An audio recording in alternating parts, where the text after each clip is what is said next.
Good evening, good morning, good whatever time of day it is where you are, and welcome to LIDNUG's first presentation of 2015.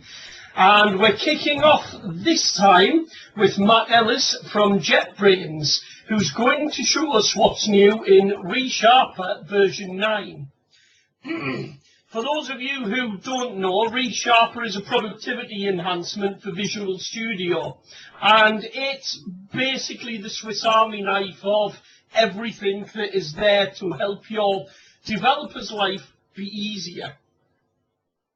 Before we get into that, however, as usual, these are our great sponsors: Orcsweb, Telerik, Inner Workings, Syncfusion, Pluralsight and Winterlect. Now, without the help and the love that you guys give us, we just wouldn't be able to keep doing this kind of stuff. As per usual, if you go to lidnug.org, you'll see this, and you can get our Twitter.com feed at LIDNUG, our Facebook feed at LIDNUG, YouTube/LIDNUG, which, incidentally, this video will be getting recorded and uploaded to after we finish. And bit.ly/LIDNUG will take you to lidnug.org, where you'll get a copy of this slide with all the links should you want to reach out to us. Our presenter tonight is Matt Ellis. He's a developer and technical evangelist for JetBrains. He's an avid supporter of open source. He's born in the UK, like me, woohoo! He's a developer guru, and he's English, so of course he likes warm beer, don't we all? It is a fallacy for some, though. I would also like to point out at this point that myself personally has just finished a book on Resharper version 9, which you can get by going to syncfusion.com and looking for the free range of Succinctly ebooks. If you have any questions or answers, please type them into the questions and answers panel. Please don't raise your hand. Any hand raises that we see will just be silently ignored and removed from the list. Place your question, wait for it to be answered. You can only ask one question at a time. If you get stuck, look for any of the members that have the word LIDNUG following their name. Those guys are LIDNUG staff members. Ping them a chat window, they'll happily help you. Usual disbursement of attendees: we've got North America, few down in South America, and quite a cluster around Europe. For those guys who don't get to see this live tonight, we will be putting this on YouTube, and hopefully you'll be able to watch it then. So, without further ado, I shall hand the floor over to Matt. Matt, are you there? Hello, yes, I'm here. How are you doing? Fantastic. Take it away, my friend. Very good. Let me just check. Can you see my desktop? Are we all good with that? Yes, looks good. Right. Very good. Okay. So, hello everybody, and thank you for coming. We're going to spend some time looking at what's new in Resharper 9. Resharper 9 has been out for a little while now. Actually, it was released at the start of December. So in fact, we've actually just started the EAP, the Early Access Program for 9.1. So while I'll show you what's new in Resharper 9, I'll also point out a few new things in 9.1 as well. So the very first thing I'm going to show you is not the product itself, actually. It's the first thing you'll see when you install Resharper 9. We've changed the way we do the installer. We've got a unified installer. This is for a couple of reasons. The first one of which is just to make it easier for users, really, for you guys to be able to get a hold of the tools, to install it, to get everything all at once. So you can install Resharper, .cover, .peak, .trace, .memory, all of our tools from one single installer. But there's also a technical reason for doing this. Previously, all of our products have been very standalone. They've shared a common code base, but they've all been standalone products. This is great and allowed us to do separate releases, release schedules and everything, but it causes a little bit of problem because each standalone product is analyzing our code separately.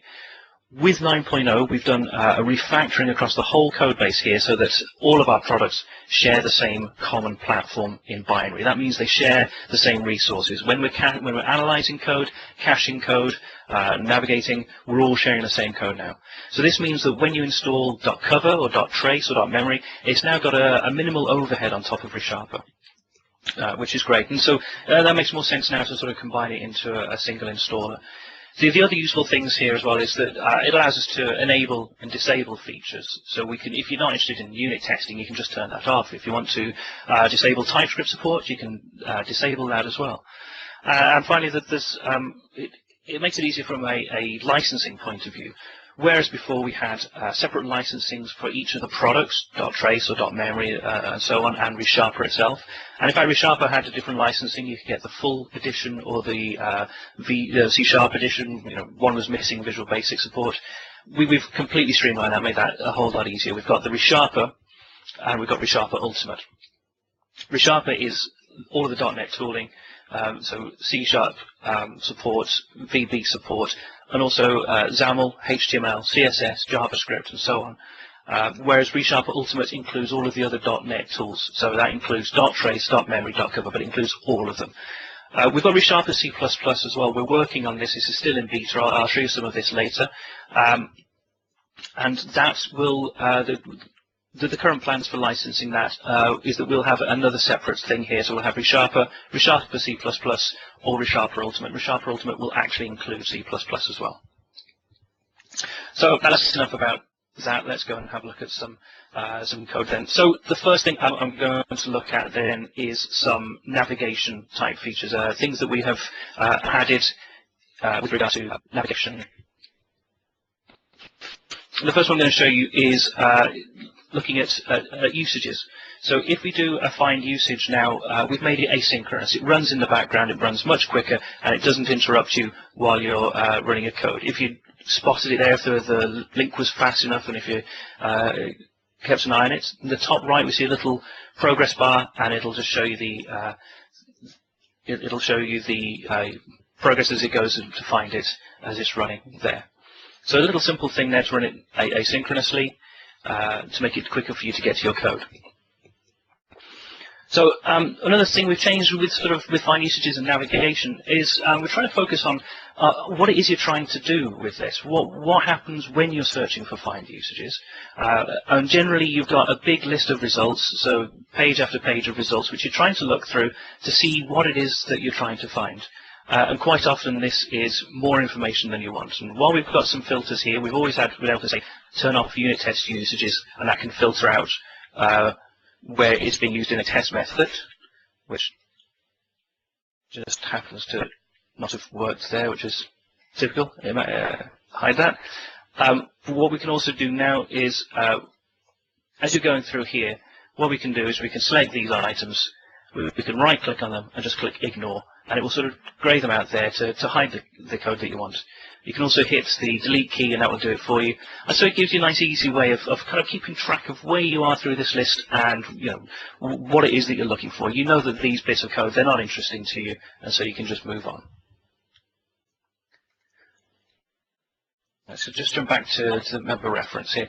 You might notice, by the way, I've got a little extension installed here, which is giving me showing you the keyboard shortcuts. So every time I'm doing something with a keyboard shortcut, it shows up on the screen there, and it can sort of follow along. It's a very useful way of keeping track of what's going on with your with the keyboard shortcuts. It's useful for presentation. It's also useful if you're pairing and you're sitting there and somebody does a keyboard shortcut that you don't know, and you can say, okay, how did you do that? It's just up there on the screen.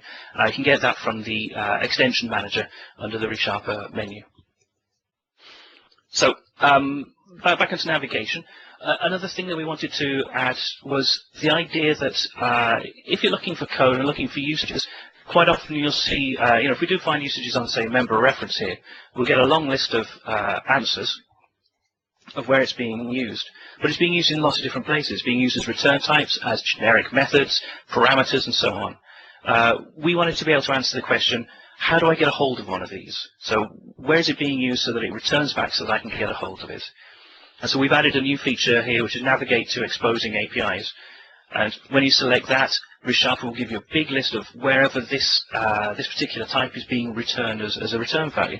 And it's smart enough as well to know that it's not just where the member itself is being, the type itself is being returned, but also any derived types as well. So member reference is being returned in this instance.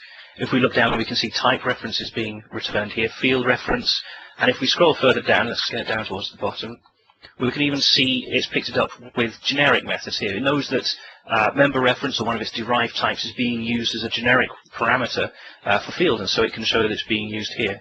And if that list is too big and too awkward to look through in one go, you can just click the little magnifying glass at the top right of the item there, and it'll put all the answers for you into the normal find results window.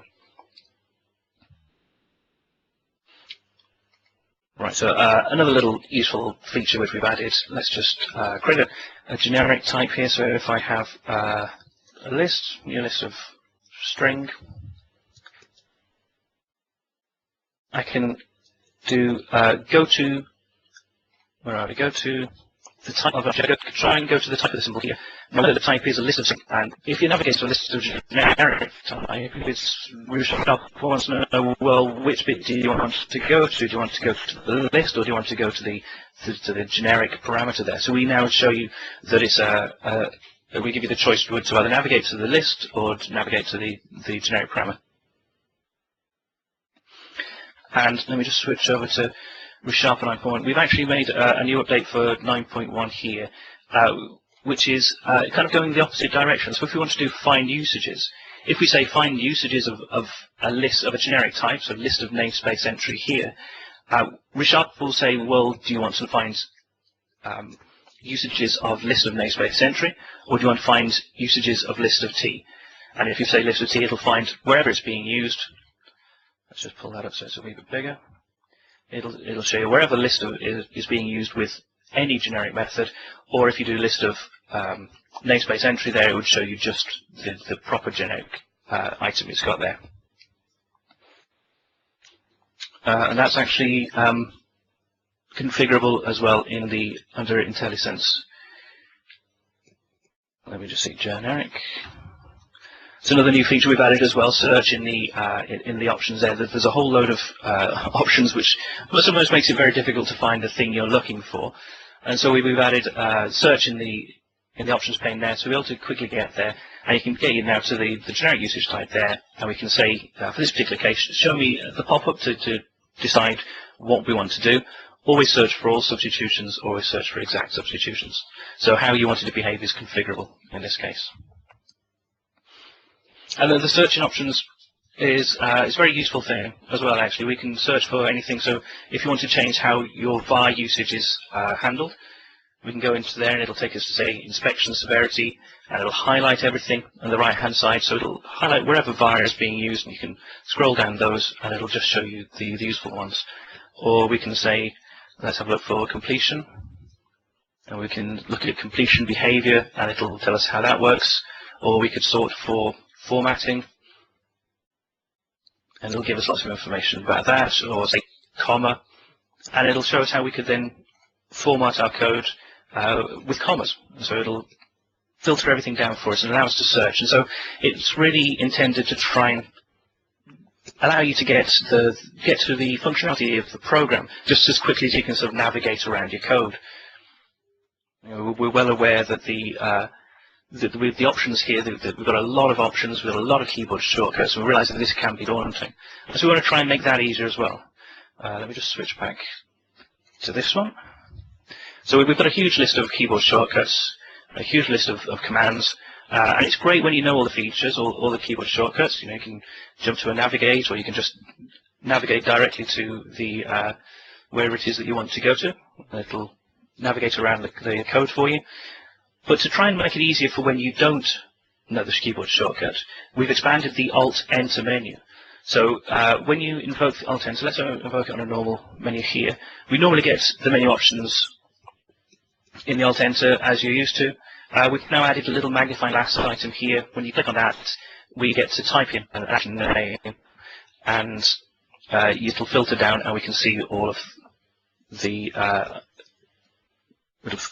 there we go, filter down, and we can then search for actions. So we could say type in rename and allow us to rename that that particular type there. Let's just get another one there, rename. So I could rename this member full name to, and it would go off and invoke the action for me. I don't have to click the magnifying glass either. I can just start typing. So I can just start typing rename, and it'll give us the item there, and I can go back, and again I can fix it to fit it all up. One thing that's nice here as well is that in this list that it gives you the items that you've got, we also show you the where it lives in the menus structure and also the normal keyboard shortcut. So you can pick this up as you go along. So you can start to just search for the functionality you need and then slowly learn the keyboard shortcuts the more you use it. And that's the way of getting quicker. I used to using the proper keyboard shortcuts to work. So another thing we're trying to do to try and bring the functionality out of the products a little bit easier, it kind of relates to hello, sorry.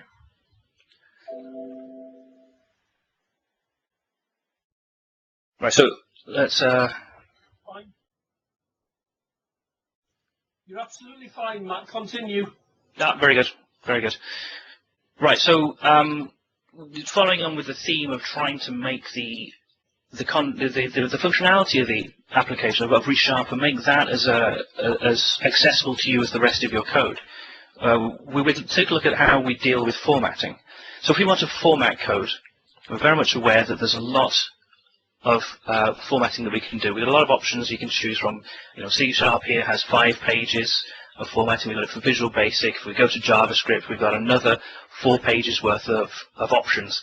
And while it's very configurable and very powerful, that's a lot of options to wade through. So what we've done instead with Resharper 9 is we can select some code here. We can hit enter with value format selection. First thing we can do here is very good. We can just hit enter, and that will reformat our code, and that's very useful. What we can also do is expand this menu here. We've got a configure option. And if we hit enter on the configure, we get a new pop-up which shows us just the options for formatting that are applicable to that code selection. And if we change these code selection now, it will update the code in real time. So it will reformat the code as we see it there. So we can say spaces before parentheses, before semicolons, before brackets, and it'll reformat the code, and we can get it just to see how we like it. And we can hit save then. That will save it to our default settings, which apply to all projects, or just with the normal settings dialog we've got, we can do save to. We can save it to, again, the default settings for across the solution, across all solutions, or you can save it to your team shared solutions, which will create a file which sits next to the solution and which you can check in then for source control as well.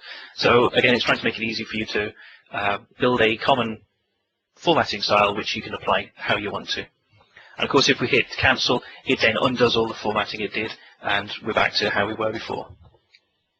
This is currently available in JavaScript, TypeScript, and C++. We haven't yet wired it up for C#. Hopefully that's going to be in 9.1. Let's see. So let's just sort back here. Kind of related to code formatting is code style. We've introduced a new concept called code style. This takes some of the functionality that was inside code cleanup and also inside inspections to do with code formatting, and it's one place to work. It's kind of like a higher level up than code formatting. So where code formatting is concerned with where your spaces are, where your brackets go, where your new lines are and everything, code style is slightly higher. And for example, the age-old conversation of whether or not you use a bar, this is all decided here now. Previously this was hidden cleanup and tiny types, and so it didn't really fit nicely as it was. It was also, you defined part of it in inspections, so if you got it wrong, we give it a little squiggle. Now we define everything in this code, so we can say what options you want it to do. So you can say use bar or only use bar when it's obvious, or always use explicit type. And then you can say how you want to be notified if it doesn't match. You can say, just show me a little hint, or a suggestion, a warning, or even make it an error and show it up higher there. And now that means, though, that code cleanup has now changed as well, and it's basically just saying enforce the settings from code style. now. So we don't have to have complex configuration in code cleanup. We just say either enforce it or ignore it as part of this code cleanup option there. Okay, let's move on from there. Let's go and have a look at some inspections as well. We've created some new functionality for inspections with Resharper 9. One of which is the fix in scope, the bulk fixes. So we've always been able to do Alt-Enter on using statements and remove all of the using statements in a file. We've always been able to do that. But we've kind of expanded this now to much more, more code fixes, more analysis, more quick fixes here. And we've expanded the functionality so you can do it in the file, in the folder, in the project, or in the solution. For example, here we can remove the unused directives, or we can take it further and remove all the redundant code in the file. One thing which is going to be it's going to please quite some people is to be able to remove regions here. I've actually got a little Visual Studio extension here called I Hate Regions, which is very useful. It hides the regions, it makes them smaller, grays them out, and automatically expands them, so they are less obtrusive. But if we want to get rid of them, we can do Alt-Enter and remove just the one, or we can do Alt-Enter and say remove them in the whole file, and it cleans everything up. We've done a similar thing with file names, so where the names don't actually match the naming standards. So for example, here we've got public fields beginning with the underscore, whereas the naming rule is set up to be a capital letter. We can either, again, Alt-Enter and rename a single item, or we can Alt-Enter and rename it across the file, folder, project, or solution. And when we do it across the file, we get a nice little preview window. So Resharper tells us what it is that we're going to do, what's going to happen, how it's going to look at the end of it, and then it applies those refactorings across the solution. And in 9.1 as well, we're adding more of these quick fixes now into this bulk style, so we should be able to fix things across the board a whole lot easier and a whole lot quicker.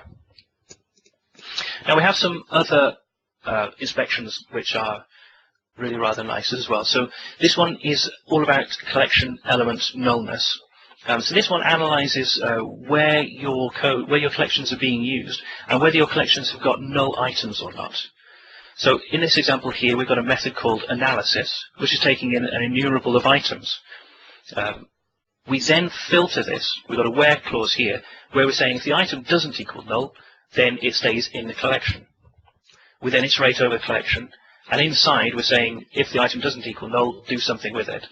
Resharper's smart enough to say, well, we've got a where statement over there, and you've already filtered everything out there, so we know that this statement is always true.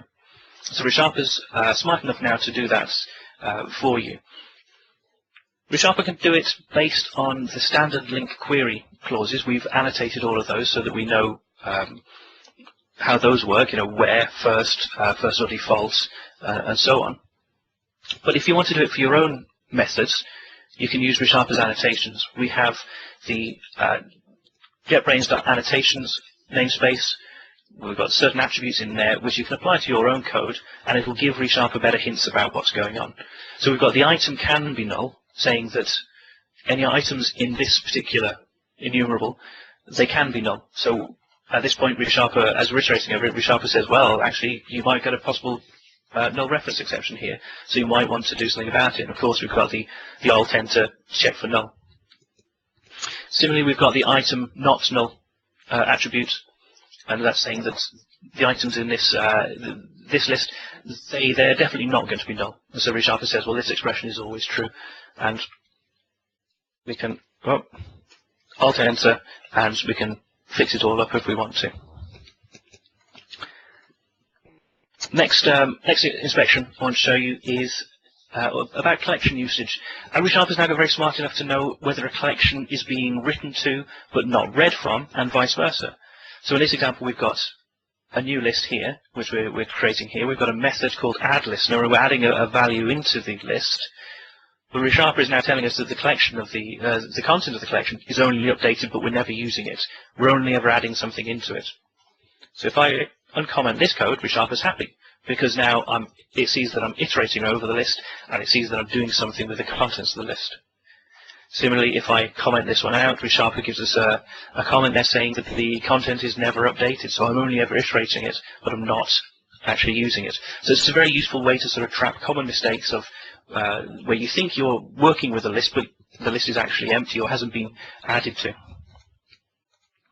Finally, there's a really nice inspection, which is all about making sure that you're using items in a multi-threaded context correctly. So Resharper is keeping an eye out to see when you have a field in your class, which when you sometimes use it in a lock, so for example we've got a resources object, here we're locking on it and then we're adding something to it, and here we're locking on it and we're removing something from our shared resource. But here in our enumeration we're not locking it, and Resharper is actually giving us a warning now to say the field is sometimes used inside a synchronized block and sometimes used without synchronization. So it's a very good warning that you might be have a thread safe issue here. And so there's a quick fix on that as well. We can do Alt-Enter, surround with lock, and that will update the code for us and give us a lock. And of course Resharper is smart enough to understand when the field is only actually being used in a private method. So here we haven't got a lock going on, and there's no warning, but that's because we're in a private method, and this private method is only called from this public method, and the public method itself has a lock. If I remove the lock here, I now get a warning down the bottom here to say that it's actually being used outside of a lock again. Remove the lock and it goes in. It's a very, very useful set of warnings to make sure, well, to help you do multi-threaded code.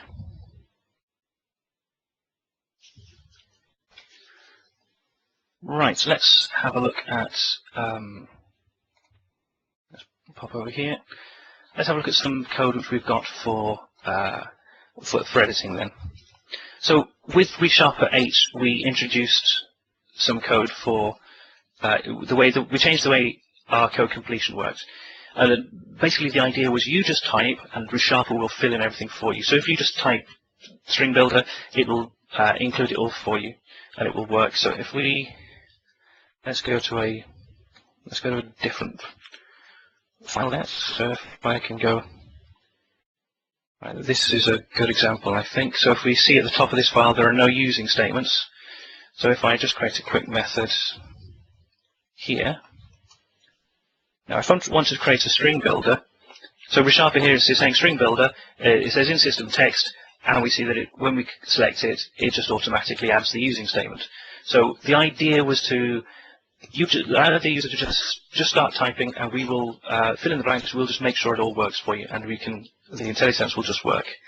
However, the downside to this is that we now have pages and pages and pages of code completion.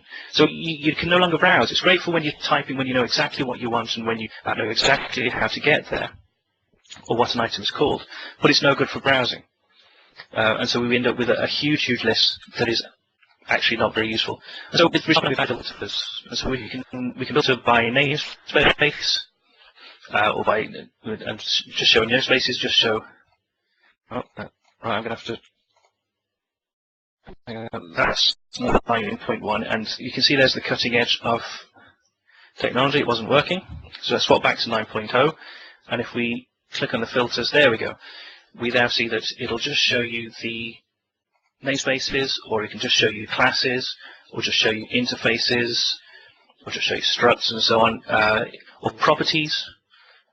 Or it can also filter by visibility, so it can show you public symbols, or internal symbols, or protected symbols, or even just keywords. And of course all of these are based on keyboard shortcuts as well. So namespaces, we can just say Alt and N for namespaces, Alt and C for classes. And we can also ignore them. So if I want a bunch of things but I don't want to have classes, I can say ignore classes. I can say ignore properties or ignore keywords. And so it's a nice way now of sort of filtering down that list and making it easier to see what it is. So again, but this and the whole I see it as well. Let's get rid of the properties. You can filter out all the properties there, or you can filter out methods and so on. So it's very useful way of editing your code there to give you the best of both worlds. We still try and get you to your code as fast as possible when you're just typing, and we also allow you to filter down and get to it when you need to. Now, the reason I was going to show you this in 9.1 is that we're making a change to the way IntelliSense works with 9.1. So let's just go to completion behavior. And we're adding a new item here. It's currently off by default, so we've got a new setting just during EAP. This will hopefully be the default once we've we finished implementing it and ironed out the issues. We're changing the way we're sorting the items here. If we've got as usual, this is the same behavior we get from 9.0. This is essentially alphabetical. It's not quite alphabetical, it's a bit more than that, but it's essentially an alphabetical list. So the list we get here is mostly alphabetical, which is great, but what we want to do now is try and make it a bit more relevant to you, so we can sort items by relevance. And when we do it now, we see that it's no longer alphabetical. It's bumping certain types, certain kinds of information to the top. So this one's bumping up properties up there. If we had arguments, if I could type string args, I'll do that now. It's saying a parameter. Well, you're more likely to use a parameter than you are a property or a field, and it kind of gives you a bit of a priority and it gives you a warning there. So I mean, you're still able to type and filter it down as before, but it's just trying to prioritize and give you information in a more relevant manner. And that's what we're working on now for 9.1 with IntelliSense. And of course, if you get the 9.1 EAP and you're using it and you're seeing any issues, please let us know. Give us feedback as we go through the EAP process. Okay, so let's move on. Let's have a look at another new feature for 9, which is the file layout editor. So we've always had before, we've had this for many versions. We control the layout of the code and do a code cleanup. So when you reformat the code, Resharper will reorder your code. It'll put, as you can see here from this pattern, it'll put public things at the top, then your static methods, then your fields and constructors and other members, and then nested types down at the bottom. Previously, it's been a very friendly, well, the opposite of friendly, XML file. We've got a nice big XML file here, which is awkward to use and pretty big and scary. We've created a nice designer for it now to try and make this a whole lot easier. So what we've got is, the way this works is we have a set of patterns up front. These are the default patterns, and we get to say how we reorder items that match those patterns. So a good example is this NUnit test fixtures. So what we're saying here is when we find an NUnit test fixture, we want to order it so we've got our setup and tear down methods at the top, anything else, and then test methods down at the bottom. First of all, though, we need to know how we can define, how we can identify an NUnit test fixture. And we can do that by switching to the constraints view. This then gives us a bunch of items in the toolbox here, which we can use to build up a set of constraints and a set of rules then to say what it is. The rule we've got here is that anything within the AND section has to be true, and so we're saying it's got to be a type class. We could say it was an interface, a method, and so on, and then it's got an attribute of test fixture attribute, NUnit framework test fixture attribute. We could add other items in here as well. We could have different containers. We could say we could add in a not, we could add in an or condition, or we could do it based on name, whether it implements an interface, what kind of access it's got, or whether it has the modifiers read-only and so on.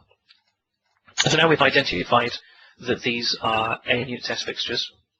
We can switch back to the rules itself, to what's actually going to happen, and then we can sort of step into our what it means to say set up a teardown method.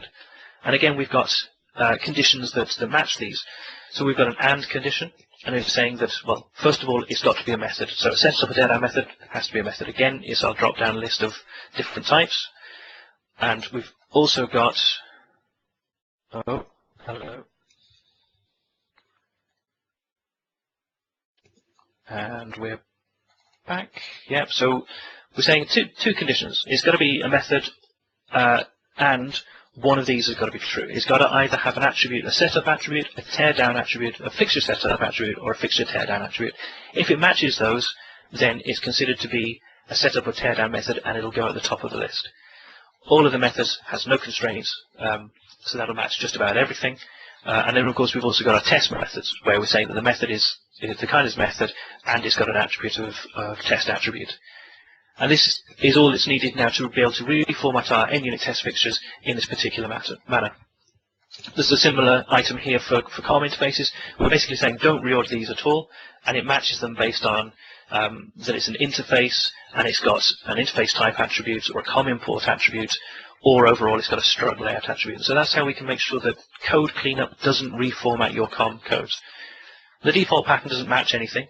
It just matches everything, anything that's left over. If we switch back to our thing, and then it gives us our ordering of items here. And so now we can just reorder them how you want to in a much more intuitive manner than via a whole load of interesting XML. Now, so staying on the visual idea, with Resharper 8 we added the architecture menu here. We allowed you to create diagrams based off the project dependency diagram, and this would show you a diagram of what the project looked like and the references between them. So what projects depended on what, and so on. It was a very useful way of visually looking at your code to see what was the connection between the projects. We've added a new view with Resharper 9, and that's a type dependency diagram. It's a very, very powerful way of looking to see what's going on with your code.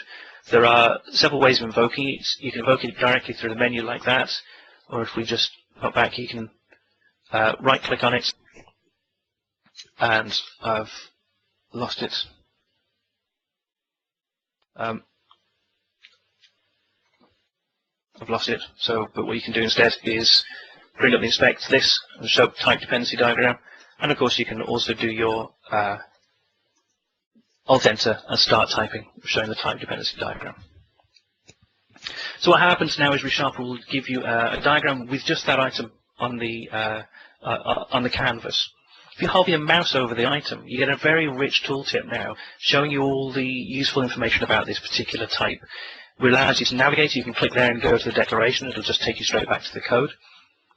Or you can then have a look to see what the base types are, and you can click those to navigate, or to add them to the you can add them to the canvas as well. You can add your inheritors as well, and we can then very quickly get a type dependency diagram for all the inheritance between these different types here. And again, you can hover over all of these, and you can bring more things in as well. So we could add some more inheritors as well. We could then sort of navigate further, add all the base types, and you can build up a very, very complex graph very, very quickly. Now, if we pop back to member reference, we can say show only selected items, and we can sort of clean it all back up again. If we go back to a nice clean view, let's add our inheritors back on. And we can now see lots of different types of dependencies here. So we've actually got a filter to be able to show different types of dependencies. We can show aggregation dependencies, so a type has a relationship with something. The usages dependency, which is where the target type is being used in a method, for example, or a method or a property.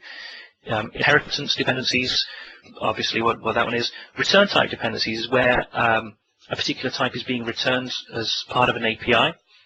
And finally, constructor injections, which is useful. Let's just clear those down here. And if we hover the tooltip over, what you can see here is, actually, that's not a very useful one to use. Let's have method reference. Let's bring that one up onto a diagram. If we hover over there, now we've got constructor dependencies. We've got two different items there. We've got type, reference, and string. And we can see now, if we include our constructor injectors, we get to see now that we've got dependencies here for constructors. Of course, we have different colors and symbols then show what references what the dependencies are. If you hover over the link itself, it will show you the type and language declaration. And we can see how it is. So we can see the usages. We can also see then our has a relationship and so on. It's a very, very useful way of navigating around your code. And of course, we can say, that's We're not interested in that because that's a system type. So then we can select that one, and we can just hit delete, and we'll get rid of it, and ReSharper will relay out the diagram for us and build it. Furthermore, though, we can select an item.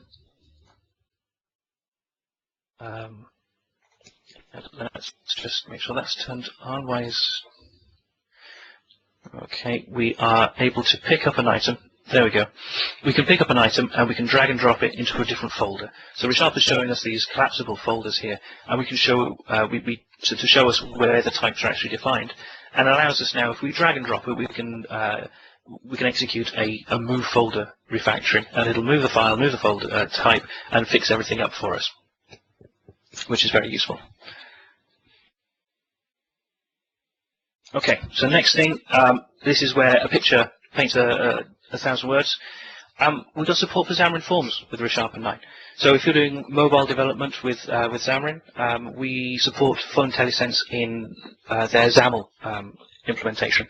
This is different in XAML to the other dialects of XAML, which are known for the Windows Store, WPF, and so on. But we provide the same sort of functionality, the standard sort of functionality that you're used to from ReSharper.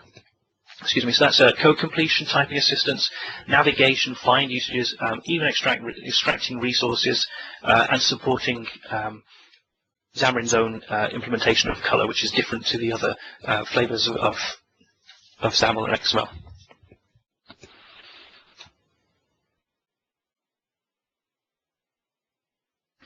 Okay, so let's just switch over to, let's have a look at, we've got Visual Studio 2015 support as well in ReSharper 9. ReSharper 9.0 supports the Visual Studio 2015 preview that was available just before Christmas. Microsoft have just released Visual Studio 2015 CTP 5.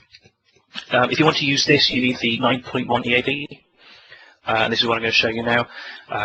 We've got support for the CTP and also the changes that have gone on with C#6 in that particular case there. I'm going to start with some ASP.NET Next, though. So we also understand the new ASP.NET Next project style.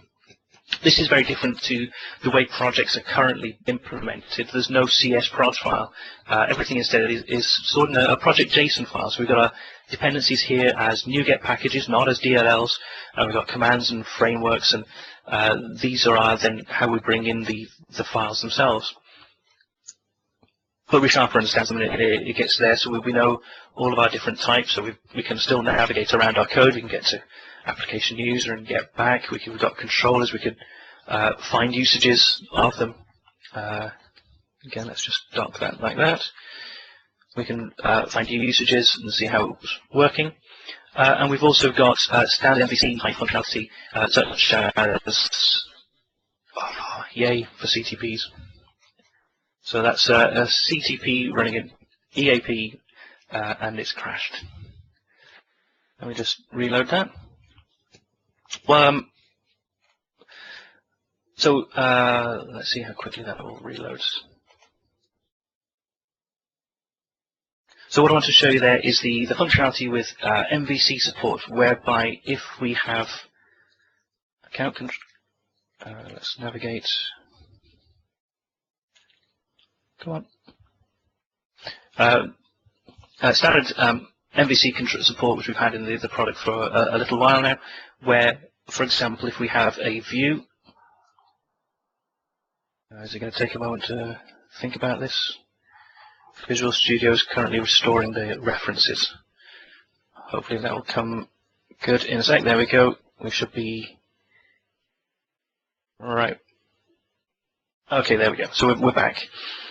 So for the standard, we're not back. Okay, we're gone again. Right, I need to reload that because that's also got the solution with the C#6 project in there. The functionality I wanted to show there was navigation with MVC to MVC views and between views and actions. So if you control-click and navigate on the view, the view method, which was just seen there, it'll navigate you to the view for that action. So if that action was index dot whatever, then it will take you to index.cshtml. And when you're in the CSHTML itself, you'll also be able to navigate to a You'll also be able to navigate back to the controller from the functionality, from the standard MVC functionality. Okay, sorry about this. But the next thing I want to show you is C#6, which is in the same solution.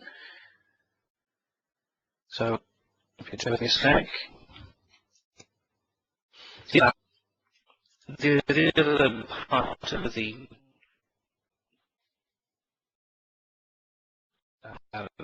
Visual Studio 2015 functionality is is working properly with Roslyn, with Microsoft's new compiler and code functionality. So let's just see if I can swap here. So we work nicely with we sit and work nicely with their new C# implementation and their new editor implementation, and everything usually works nicely. So let's abandon the MVC thing so we don't get another crash. And what we'll do is we'll jump straight into some C#6 coding here. Right, I think we're pretty much up and ready. So one of the things that Resharper almost, let's accept that. Okay, so we're back. One of the things that Resharper itself does is to integrate with Visual Studio's implementation of Roslyn, and it has its own light bulb. We happen to think our light bulb is a bit more interesting because we get to type and search on those items there as well. So what we do is we integrate Resharper's light bulb into our menu.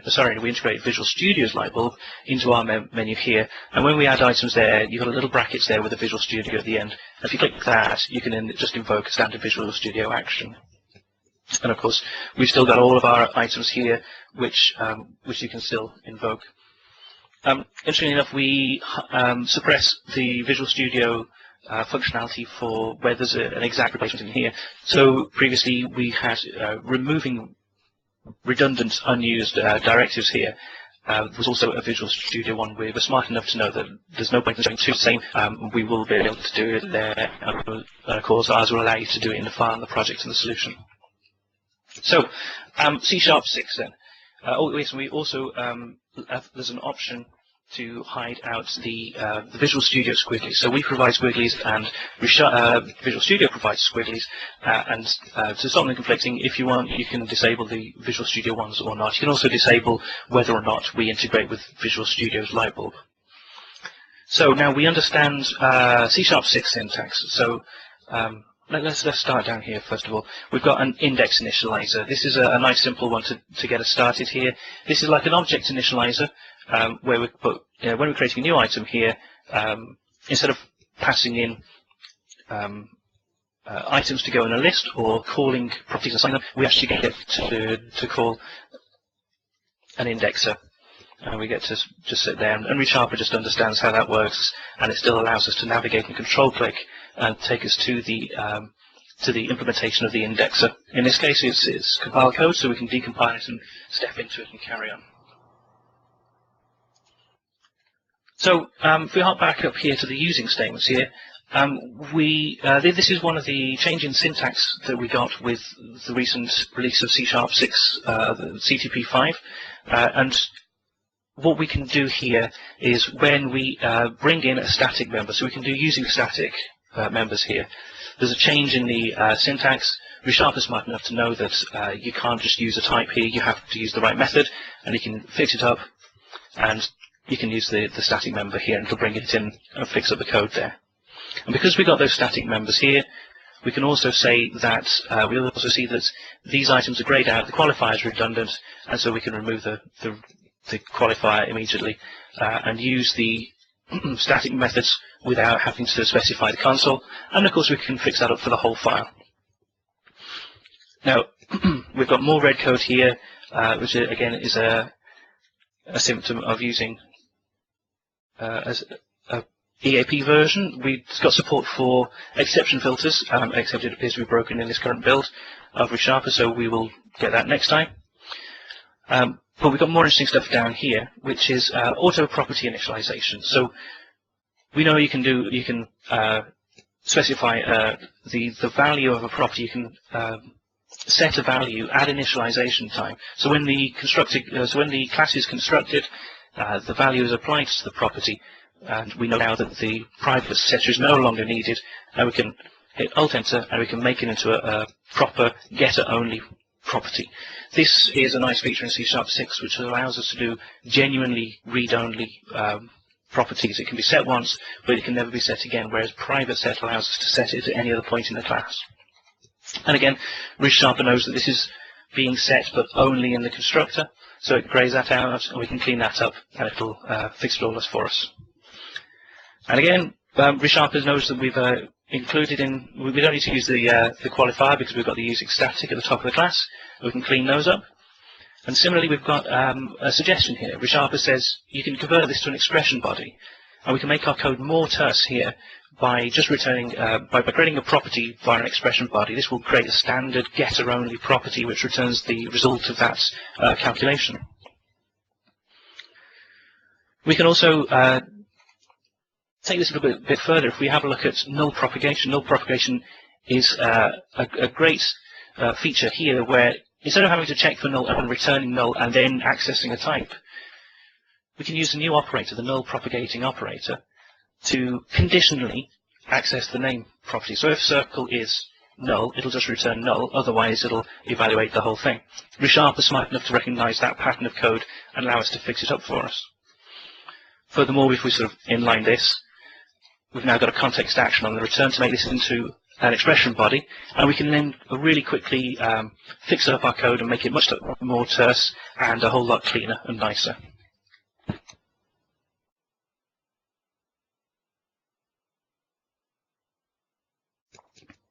Okay, so some new functionality for 9.1 that we've added is support for name of, and also for string interpolation, which are very nice features there.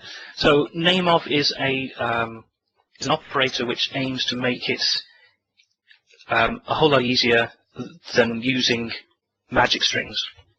So for example, here I've got an implementation of notify property changed. I've got a property here called nickname, and I want to call at the end on property changed nickname, and I want to pass in a string value here.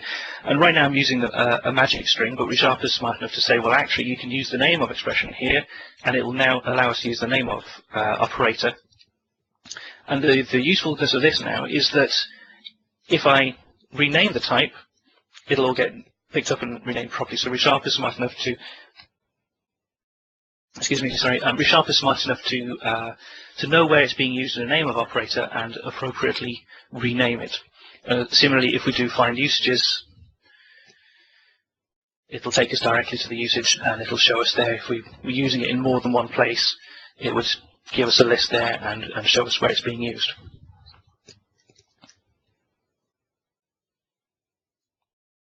The next thing then is string interpolation, which is a nice way of doing string.format calls, really. Rather than having to do string.format and all your placeholder parameters and everything, you can put your properties directly in the string. So you create it with a dollar at the start first, and anything in the braces here is evaluated and then implemented, put into your string, formatted into your string here. Resharper is smart enough to parse these and know where you're using it. So if you highlight usages, it knows it's being used there.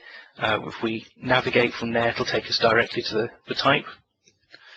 We bounce back in the wrong place. And similarly, if we rename that, it will also rename it in the string for us as well. So finally, as a sort of added bonus here as well, we've implemented in 9.1 support for the debugger display attribute, which is a great way of making your code easier to debug. Instead of having just the type name that gets displayed whenever you're debugging your code, you can use its attributes to create a string of how it's going to work. So for example here, you can use standard types here, standard properties in the method there. You can use the name of if you wanted to, or you can just use it directly there.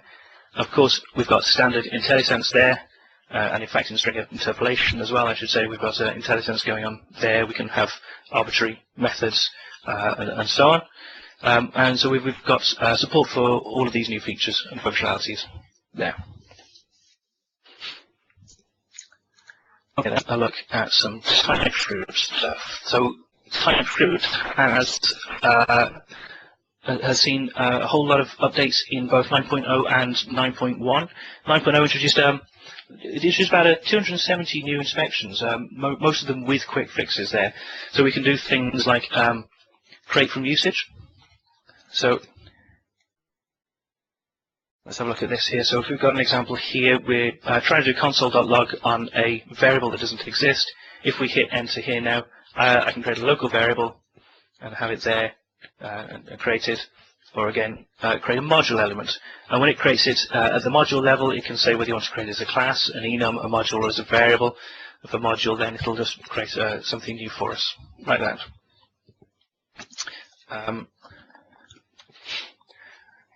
Similarly, we've got we can do change all. So if you've got an unused variable here, the standard functionality for Resharper, change all, it allows us to change everywhere where this symbol is being used across the file, or just locally to the method here. If we're doing it just locally, it can see what's about it. It sees that there's a parameter being passed in here, and it allows us to use it there. Alternatively, because I know I've got some being used in the method below as well, I can do change all here. Resharper will just have a bit of a thing, try and find them all and have a look and see what's available, and it'll prompt us with a field which you can change it to and implement for us there, which is good. So we've got some new inspections as well with Resharper 9. So simple ones like duplicate references there. We can just Alt Enter and clean them all up. Clean them up again across the file in the in the file solution itself. Let's have a look. If we've also got support for live templates, so we can create a new live template there. We can create a new interface, for example, and these are now These are TypeScript-specific live templates. We've got specific TypeScript scopes as well, so when you're defining your own live templates, so just scroll down here, we've got TypeScript-specific ones. We've got a whole bunch of ones which are already in there, so we can do things like creating iterations, creating an interface, creating a module, the good old pretty good one, and it all then can be specific to TypeScript itself. We've got a few new context actions as well, so we can export a module, we can make it into a nested module, and we can reformat your code and fix it all up in ways like that. We can create a setter. So, for example, I've got a getter here with a getter name. Alt Enter, I can create a paired set accessor, and it will just generate the code for me, which is nice. We also have some new refactorings as well. We worked on some refactorings. Let me just see where we are with that.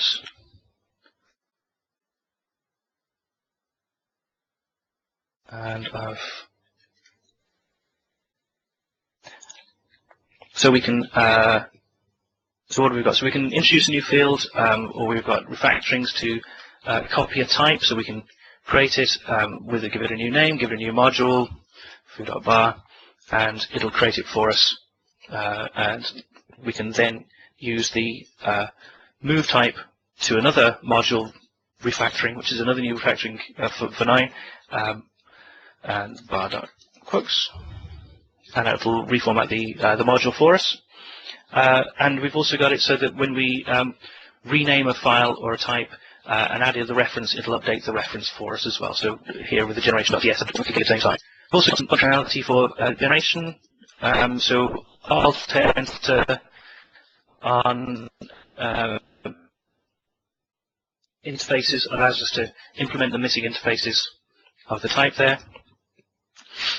We can also create a constructor, use the generate menu here to create a constructor, and it asks us what fields that we want to, properties that we want to implement, and it'll build that up for us. Again, if we are missing something, we get a warning to say that we're not implementing things properly, and we can implement the missing members, and it fixes it all for us. And finally, we've got the ability to generate overriding members as well. So if we have a type that extends another type, which is with properties, we can then override those, and we can choose those and have those implemented for us.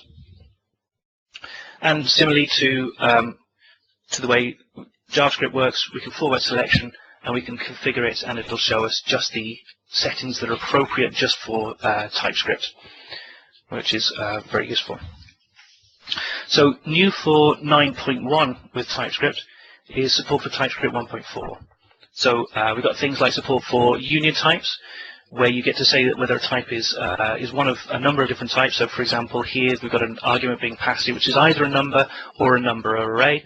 And we can do it, we kind of got it using the type guard then to effectively give us contextual typing. So we know here that X is a number, and we can do numerical operations on it. And also, if not, if we're in the else statements, then we know that it's a number array, and we know here then that our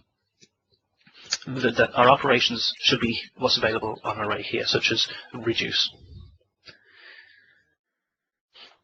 We also have support for type aliases, which are simple, just aliases, so use those instead of the full types. So we can say that X is a primitive array, and again, we've got the properties that are applicable to arrays at that point. We're saying Y is of type callback, which is we know is got defined here as something which takes in a number and returns void, and so we can know to pass something in there. If we pass in a string, no, it doesn't give us the warning. So let's pop back blank there, and then also then support for enums as well, for const enums. So we can also do wrong way around, find usages on blue, and that'll take us down to there. We've also got support for ECMAScript 6. This is something which you enable in, for TypeScript, you enable it in the project properties. So if I just bring up the project properties, go to TypeScript build, and here we get to choose what the ECMAScript version is for TypeScript, and we say ECMAScript 6. We can now use some of the extra ECMAScript 6 functionality, such as let, where it's now going to complain that a variable is being redeclared in the same block, and we've got support for const, so it's telling us that it can't be assigned to because it's actually a constant. And of course, we then got support for ECMAScript 6 in JavaScript as well. The way you enable this is actually through Resharper. Visual Studio doesn't have an option to say what the type is for, the version is for ECMAScript. So we get to specify it in the Resharper settings, and you get to say what the language level is there. And again, once you've got that enabled, you can then do similar sort of inspections. We've got support for arrow functions. And again, we know what the usages are there, so we can parse those and understand what's going on. Lexical this, so we know that the this in an arrow function is the same as the this outside of it. So we know, again, if we highlight something, it's actually going to be the this property that was defined outside the arrow function. And again, let and const support, and also support for the new standard collections, set and map and remap. The nice thing about this is actually we don't really have to do much work to support this, because this is supported in lib.d.ts. So we have a look in the top right there. This file is part of TypeScript 1.4. It's shipped as part of it.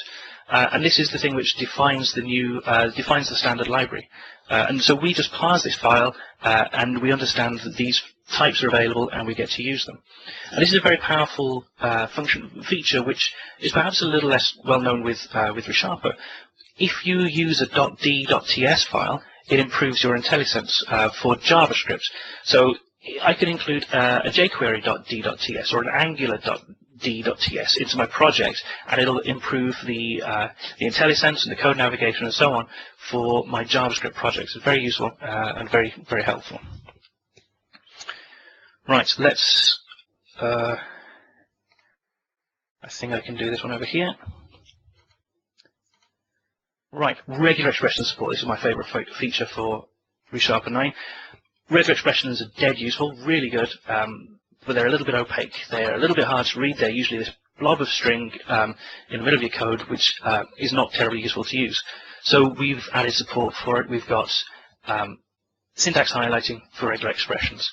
So we will change the color and display the appropriate color for the different elements of your code. We've got brace matching in there as well, so we know when you're outside of a code of a character class. We can do bracket matching on your capturing groups, and we also do IntelliSense as well. So we can complete on things like code completion for character classes, for character codes, for qualifiers. Where are we? There we go. Qualifiers, character groups, and so on. And if you just start typing, it'll bring it up for matching groups and so forth. We support comments, and we even support if you make a mistake in your code, we will try and give you an error wherever possible. Furthermore, if you hit Alt-Enter, let's just fix that bit up there. If we hit Alt-Enter, we can validate the regular expression, at which point we get a little test bench. So we can actually then use this to match our code to make sure our regular expression is correct. And if we see that it isn't, so in this example I have to have a trailing bit of space, I can change my code, my regular expression, test it, and then I can click the insert button, and it updates the code that we've got there, the regular expression that we've got there, and it includes it all in. Now, this is all well and good when we've got it as a parameter passed through to a string there, but we'll see that when we're not passing it into regex.match, Resharper doesn't know that it's going to be a regular expression, so we don't get the nice syntax highlighting. Fortunately, Alt-Enter, make a regular expression here, and we get back our syntax highlighting and our ability to validate the regular expression, and so on. Finally, a really lovely bit of functionality as well is that we know what that, because we can parse that regular expression and we know what's in there, we know there's a capturing group. There's no capturing group called Word, and so we can add it to the IntelliSense, and we can say and auto-complete that for you. So that's regular expression support, which is really useful. Okay, so finally then, I'm going to just give you, I'm just going to show you a bit of support that we've got for C++ in Resharper.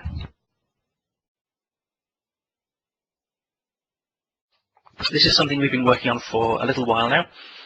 It's still in beta right now, but we're getting very close to a first release. And we've added some new functionality for 9.1. It's available as part of the 9.1 EAP, so you can download it and give it a go and give it a try if you want to. But basically, it's Resharper for C++. It gives you the standard functionality that you know and love from Resharper, but for C++. So we've got inspections, and so we can tell you here that actually we've got a class which is being derived from, but it doesn't have a virtual destructor. So let's just give us shortcuts, and we've got quick fixes for those, so we can add a virtual destructor, and it'll add it for us. It'll fix the code up for us. It allows us to click through to navigate down to derived classes. We can do alt insert and generate a constructor, and we've compiled the code and see that these are the public fields, and we can use those then to create our values and create a constructor. We can even do things like move an implementation outside of the scope of the class definition there. So we can do a whole bunch of standard Resharper type functionality. Let's have a look.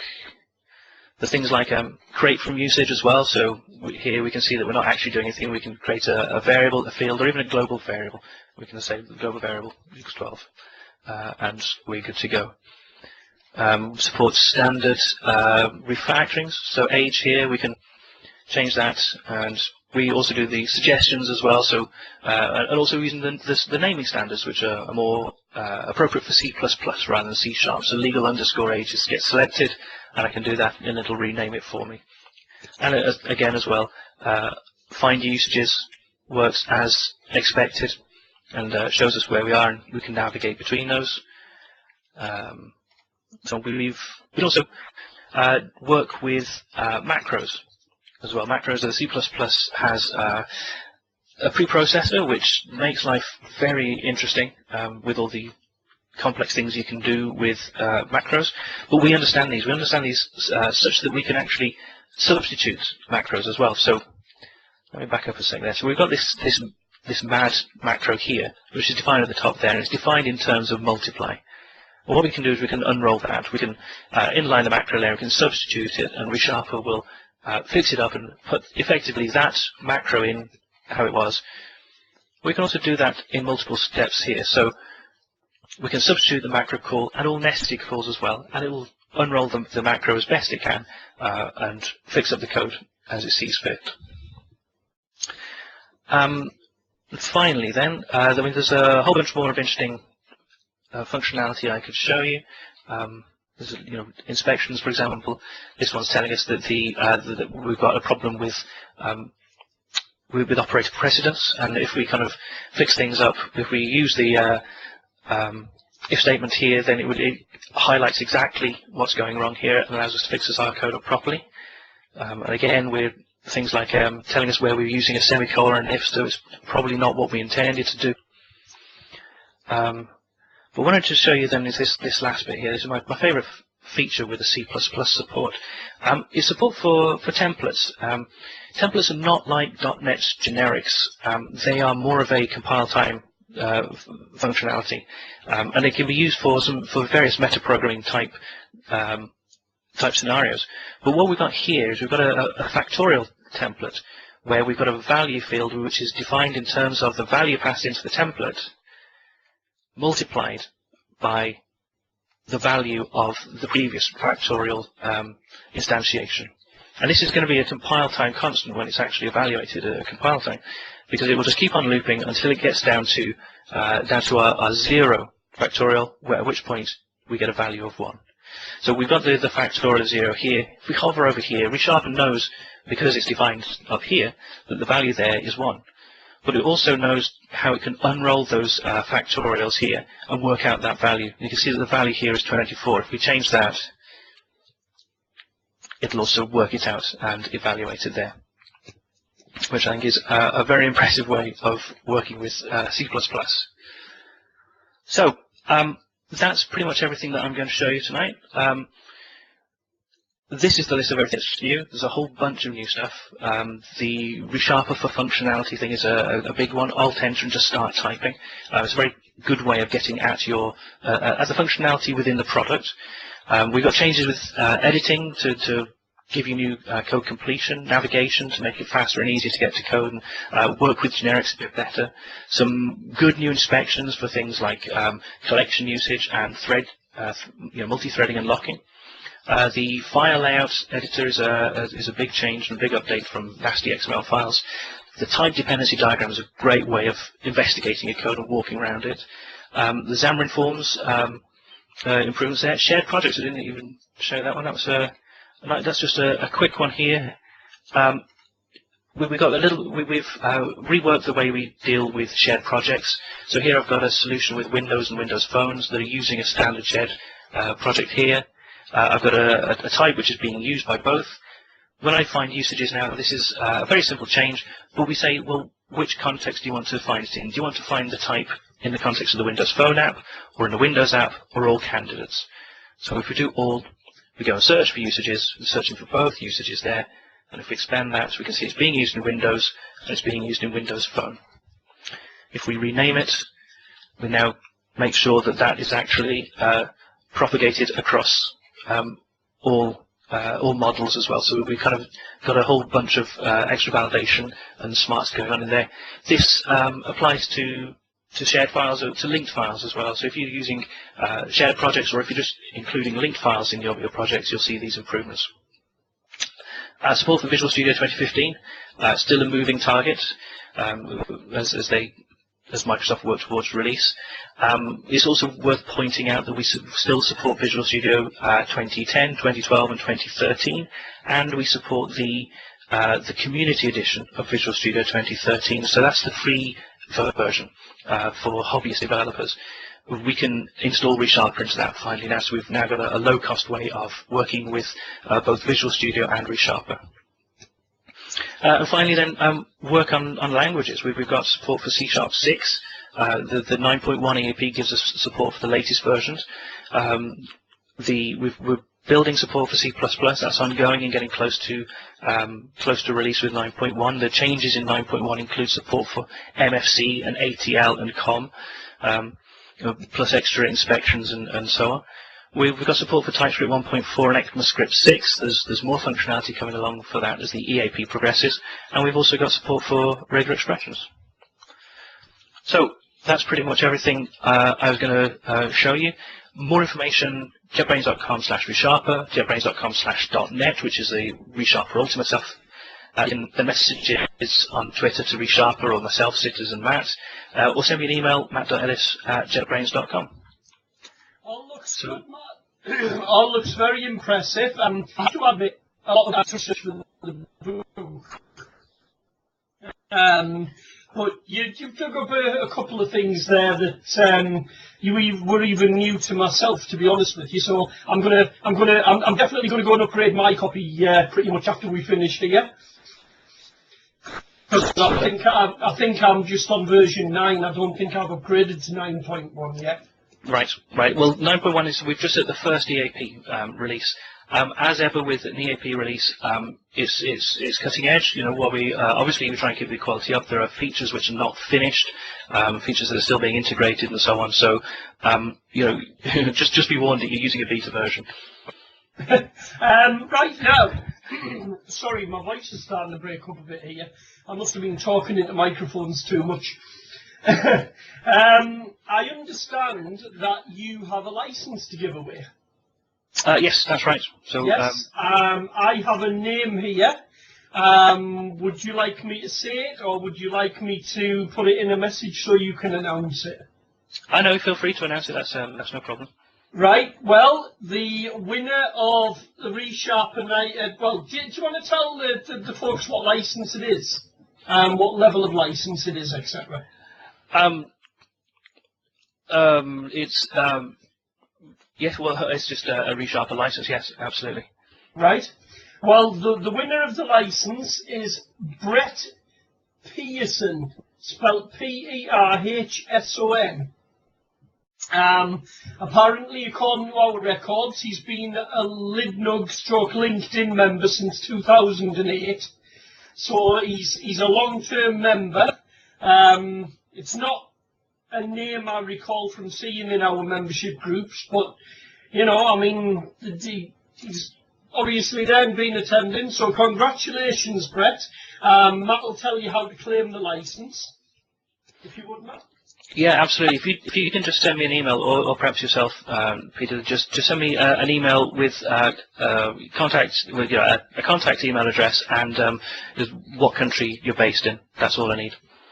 Right. Well, we'll sort that out and we'll get the details to you. So, if you want to do the Q&A, Matt, you've still got about 12 minutes left. Sure.